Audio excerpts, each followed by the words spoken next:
না থানা police mic পিছে ছুড়েছি, মাইক নিয়ে বলবো সবাই শোন শোন শোন, বেশি করেছি শরৎবাবু কেন যে বলে গেলেন বড় প্রেম শুধু কাছেই টানে না, দূরেও ঠেলিয়া দেয়।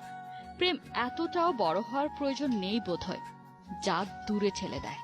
ভালোবাসা তো ভালোবাসে শুধুই তাকে, ভালোবাসায় ভালোবেসে বেঁধে যে রাখে। অবিশ্বাস আর বিচ্ছেদের এই টালমাটাল সময়ে দিন শেষে ভালোবাসা মেখে প্রিয়জনই হোক প্রিয় মানুষটার অভ্যেস। চারিদিকে এত এত ভালোবাসার গল্প, তারপরেও আসে ঘর ভাঙা ঝড়, ছারখার